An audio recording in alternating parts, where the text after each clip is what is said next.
प्यारे साथियों नमस्कार। स्वागत है आप सभी का आपके प्यारा सा यूट्यूब चैनल साइंस संग्राम में। मैं उम्मीद करता हूं कि आप सभी कोई मस्त होंगे। सो प्लीज हंसते रहिए, मुस्कुराते रहिए, स्वस्थ रहिए और मन लगा करके पढ़ाई करते रहिए।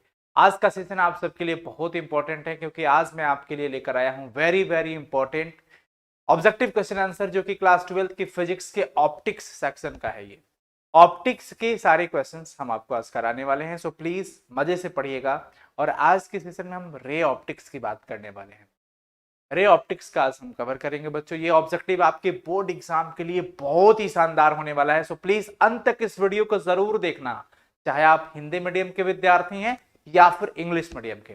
दोनों मीडियम में क्वेश्चंस अवेलेबल है, आप मजे से इसको देखिए। चलिए स्टार्ट करते हैं प्यारे बच्चों। अगर आप इस चैनल पे पहली बार आए हो तो प्लीज सब्सक्राइब कर लेना और वीडियो को लाइक जरूर करना जब अच्छा लगे तब। ओके, स्टार्ट करते हैं। चलिए, सबसे पहला सवाल कि वस्तु से छोटा, ओहो एक सेकेंड, हाँ पेन सेलेक्ट कर लेना है। वस्तु से छोटा आभासी प्रतिबिंब निम्नलिखित में से किस दर्पण से प्राप्त होता है? यानी कि कौन सा दर्पण होता है जो वस्तु से छोटा तथा आभासी प्रतिबिंब बनाता है? आपको तो पता है कि अगर हम दर्पण की बात यहाँ पे हो रही है, तो अगर हम अवतल दर्पण की बात करते हैं तो वो वास्तविक और उल्टा बनाता है, परंतु अगर उत्तल दर्पण की बात करते हैं तो वो आभासी मतलब काल्पनिक और सीधा, इरेक्ट। ठीक है, यानी कि उत्तल उत्तल हो जाएगा, ऑप्शन सी कॉन्वेक्स हो जाएगा। ठीक है, याद रखना। अगला क्वेश्चन है कि किस कारण से हवा का बुलबुला पानी के अंदर चमकता हुआ नजर आता है? हवा का बुलबुला पानी के अंदर, हवा का बुलबुला पानी के अंदर, एयर बबल जब पानी के अंदर जाता है तो क्यों चमकता हुआ नजर आता है? इसका पूरा का पूरा कारण होता है टोटल इंटरनल रिफ्लेक्शन, यानी पूर्ण आंतरिक परावर्तन की वजह से ऐसा होता है कि हवा का बुलबुला पानी के अंदर चमकता है, क्योंकि माध्यम परिवर्तन। ध्यान समझना, ध्यान से समझना। पूर्ण आंतरिक परावर्तन का केस आप समझते हैं, समझते हैं ना? तो ये पूर्ण आंतरिक परावर्तन यानी कि टोटल इंटरनल रिफ्लेक्शन हो जाएगा, ऑप्शन डी। ऑप्शन डी, अंत तक बने रहना साथियों। अगला सवाल है कि जल और कांच के अपवर्तनांक क्रमशः 4/3 और 3/2 है। जल का कांच की अपेक्षा अपवर्तनांक क्या होगा? रिफ्रैक्टिव इंडेक्स आपसे पूछ रहा है। मैं आपको एक बात क्लियर कर दूं कि इस टाइप में यहां पर कुछ भी बदला जा सकता है वैल्यू। तो जो पहले दिया है उसको लिख लो। म्यू मतलब अपवर्तनांक होता है, जल का है तो डब्ल्यू लिख दिया 4/3, और ग्लास का है कांच का तो उसको हमने लिख दिया 3/2।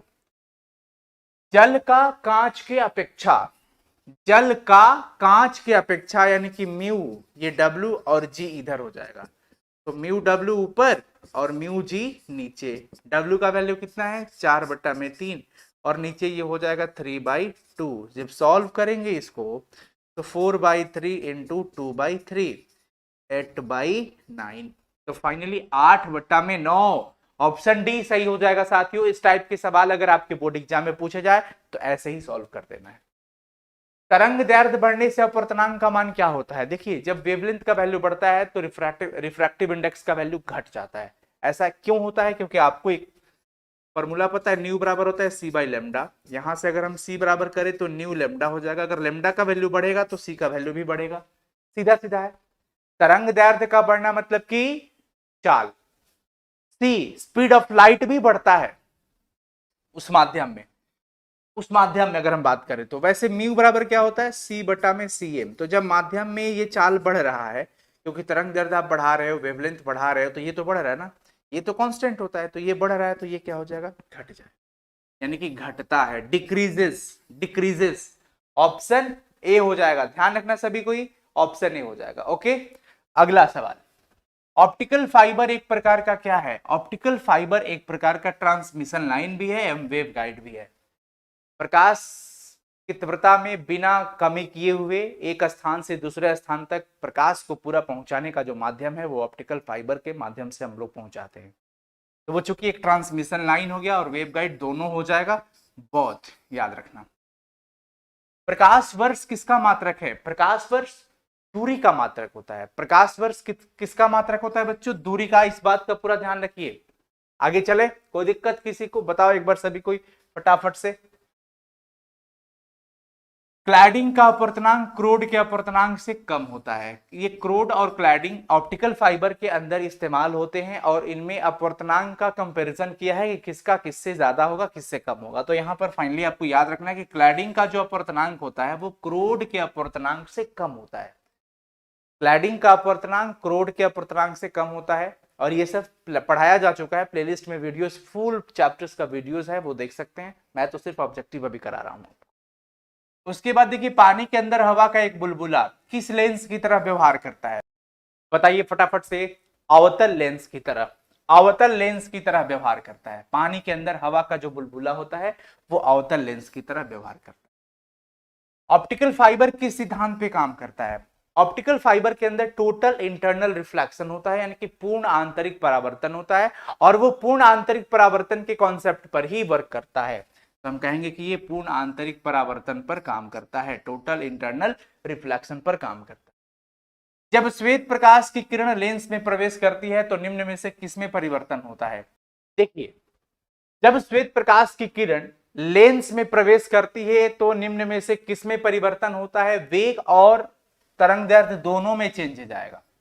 वेग में भी परिवर्तन आएगा, तरंग दैर्ध्य में भी परिवर्तन आएगा। ठीक है ना? तो ऑप्शन ए हो जाएगा। कांच के अवतल लेंस को जब पानी में डुबाया जाता है तब यह क्या हो जाता है? जब कांच का अवतल लेंस है वो अभी एयर में है, हवा में है, जब वो पानी में जाएगा तो फोकल लेंथ का जो कॉन्सेप्ट चक्कर होता है ना, उसके चक्कर में ये लेस डाइवर्जेंट हो जाएगा, कम अपसारी होता है। क्या होता है? Less divergent. तो ऑप्शन सी ध्यान रखना है, क्योंकि ये क्या है? अवतल लेंस की बात कर रहा है, उत्तल नहीं है, अवतल है, इसलिए डाइवर्जेंट यानी कि अपसारी, कम अपसारी, क्योंकि एयर से कहां डाला गया है? वाटर के अंदर। ठीक है ना? दो उत्तल लेंस जो एक दूसरे के संपर्क में है तो उसका समतुल्य लेंस क्या होगा? इक्विवेलेंट लेंस क्या होगा? दो कॉन्वेक्स लेंस है, दोनों को मिलाने के बाद जो इक्विवेलेंट मिलेगा वो उत्तल ही होगा। उत्तल प्लस उत्तल, उत्तलोत्तल, तो वो उत्तल ही बनता है ना, तो वो उत्तल ही बनेगा, यानी कि कॉन्वेक्स ही आएगा। एक सरल सूक्ष्मदर्शी से बना हुआ प्रतिबिंब कैसा होता है? काल्पनिक और सीधा होता है। एक सरल सूक्ष्मदर्शी से बना हुआ प्रतिबिंब कैसा होता है? काल्पनिक और सीधा, यानी कि वर्चुअल एंड इरेक्ट होता है, virtual and erect. Option A हो जाएगा। किसी संयुक्त सूक्ष्मदर्शी की आवर्धन क्षमता नली की लंबाई का क्या होता है? अगर हम कंपाउंड माइक्रोस्कोप की बात करते हैं, जो फॉर्मूला एम और एल वाला होता है, एफओ वाला आप जानते हैं, तो आप उसका जब फॉर्मूला देखोगे ना तो सीधा दिशा मिलेगा कि एम तब बढ़ता है, मैग्निफिकेशन पावर तब बढ़ता है जब एल बढ़ता है, यानी कि लंबाई सीधे सीधे बढ़ेगी और एम भी बढ़ेगा, यानी कि लंबाई बढ़ाओगे और आवर्धन क्षमता बढ़ेगा, यानी कि बढ़ने पर क्षमता जो है, आवर्धन क्षमता नली की लंबाई बढ़ने पर सीधे रूप में बढ़ता है, यानी कि डायरेक्टली प्रोपोर्शनल हो गया, डायरेक्टली प्रोपोर्शनल हो गया। ठीक है ना? आगे देखिए, जब माइक्रोस्कोप की नली की लंबाई बढ़ाई जाती है, भाई अभी आपने पढ़ा कि नली की लंबाई बढ़ाओगे ना तो आवर्धन क्षमता भी बढ़ जाएगी, आवर्धन क्षमता भी इंक्रीज कर जाता है, इंक्रीजेस। क्लियर है? जब हम किसी वस्तु को देखते हैं तो रेटिना पर बनने वाला प्रतिबिंब कैसा होता है? एक्चुअल में जो रेटिना पर हमारा प्रतिबिंब बनता है किसी वस्तु का, वो वास्तविक और उल्टा होता है, परंतु ऑप्टिक नर्व के द्वारा जो इंफॉर्मेशन होता है उससे हमारा आंख उसको सीधा देख पाता है। लेकिन इमेज कैसा बनता है? वास्तविक और उल्टा बनता है, रियल एंड इन्वर्टेड बनता है। ठीक है बच्चों, तो 16 का सही जवाब क्या हो जाएगा? बी हो जाएगा, बी। अगला सवाल है, किस दोष को दूर करने के लिए अवतल लेंस का उपयोग किया जाता है? देखिए, निकट दृष्टि दोष जब होता है किसी भी व्यक्ति को, तो उस निकट दृष्टि दोष को दूर करने के लिए अवतल लेंस का इस्तेमाल किया जाता है। निकट दृष्टि दोष में क्या होता है कि निकट की वस्तु साफ साफ दिखाई देती है परंतु दूर की वस्तु नहीं दिखती है, तो दूर की वस्तु को देखने के लिए ही यहां पर अवतल लेंस का प्रयोग किया जाता है, यानी कि निकट दृष्टि दोष को, नियर साइट। अगला देखिए, परावर्तक दूरदर्शक का जो अभिदर्शक होता है उसका अवतल दर्पण, परावर्तक दूरदर्शक का अभिदर्शक जो होता है वो एक अवतल दर्पण होता है। तो ये देखो बच्चों, ये ऑप्शन डी हो जाएगा, अधिक फोकस दूरी और बड़े द्वारक के होते हैं, यानी कि long focal length and long aperture. तो ये ऑप्शन डी हो जाएगा इसका। अभिदर्शक का बात किया है कि जो अभिदर्शक होता है उसकी फोकस दूरी कम होती है या फिर द्वारक छोटा होता है या बड़ा होता है। तो परावर्तक दूरदर्शक जो होता है यानी कि रिफ्लेक्टिंग टेलीस्कोप की बात करें तो उसका जो ऑब्जेक्टिव होता है वो एक अवतल दर्पण होता है, परंतु वो दर्पण कैसा होता है, उसका द्वारक बड़ा होता है और फोकस दूरी भी ज्यादा होती है। अगला सवाल है कि सामान्य समायोजन में खगोलीय दूरदर्शक की लंबाई क्या होती है। खगोलीय दूरदर्शक की लंबाई एफओ प्लस एफई यानी ऑब्जेक्टिव का फोकल लेंथ प्लस में आईपीस का फोकल लेंथ दोनों को ऐड कर देते हैं तो एफओ प्लस एफई ये निकल जाता है लंबाई टोटल। तो 19 का सही जवाब डी हो जाता है। निकट दृष्टि दोष वाली आंख साफ साफ देख सकती है। निकट दृष्टि दोष जब होगा किसी को तो वो निकट की वस्तु को साफ साफ देख पाता है, दूर की वस्तु को नहीं देख पाता है। दूर दृष्टि दोष में क्या होता है कि दूर की वस्तु को देख पाता है परंतु निकट की वस्तु को नहीं देख पाता है। यहाँ पे कंफ्यूज नहीं होना है बच्चों, वो क्लास 10 से ही आप पढ़ते आए हो इस चीज को, तो बहुत ही मजेदार होता है ये। तो निकट दृष्टि दोष वाली आंख जो होती है वो साफ साफ कहाँ की वस्तु को देख सकती है, निकट की वस्तुओं को आराम से देख सकती है, जो नियर पॉइंट होते हैं उसको देख लेता है। परावर्तक दूरबीन का विदृश्यक एक अवतल दर्पण होता है। परावर्तक दूरबीन जो होता है, रिफ्लेक्टिंग टेलीस्कोप जो होता है, उसका जो ऑब्जेक्टिव होता है, अभी थोड़ी देर पहले आपने पढ़ा कि वो अवतल दर्पण होता है, और वो अवतल दर्पण कैसा होता है, बड़ा द्वारक का और ज्यादा फोकस दूरी वाला होता है। अभी आपने थोड़ी देर पहले देखा, तो वो अवतल दर्पण होता है। आंख की निकट और दूर दोनों वस्तुओं को साफ देखने की जो क्षमता होती है उसको बोलते हैं समंजन क्षमता। हमारी आंख जो, हमारी नेत्र जो है, वो निकट और दूर की वस्तुओं को पूरी तरीके से देख पाती है समायोजित करके, तो उसको हम लोग क्या बोलते हैं, पावर ऑफ अकोमोडेशन यानी कि समंजन क्षमता।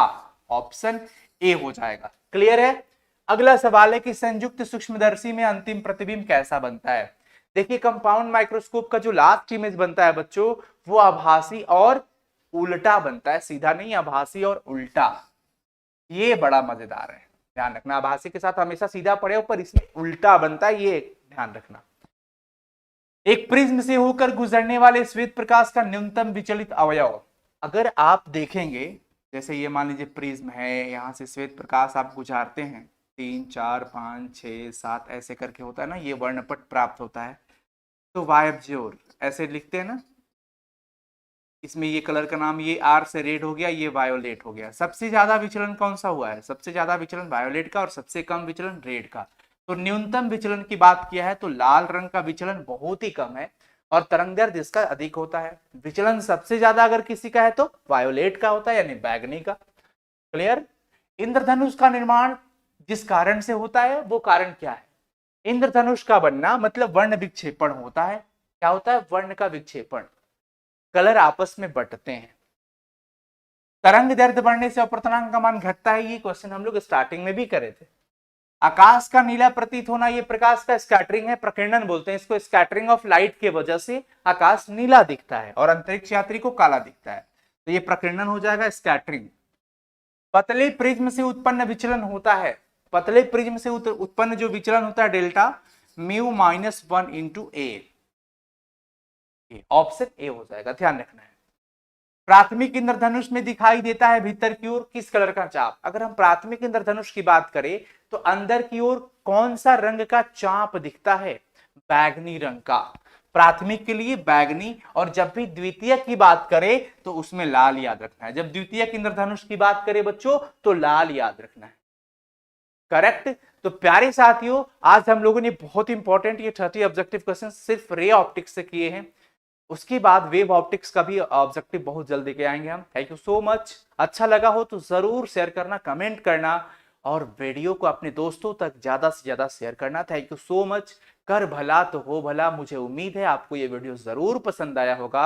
अब ज्यादा से ज्यादा इसको शेयर करिएगा अपने दोस्तों के साथ, लाइक करिएगा, कमेंट करिएगा। चैनल पे पहली बार होंगे तो प्लीज सब्सक्राइब करिएगा। और भी कई सारे ऑब्जेक्टिव्स के वीडियोस हैं, जा करके प्लेलिस्ट में देखिए या फिर और स्क्रॉल डाउन करेंगे तो आपको बहुत सारी वीडियोस इंपॉर्टेंट मिलेंगी। थैंक यू सो मच बच्चों, थैंक यू सो मच।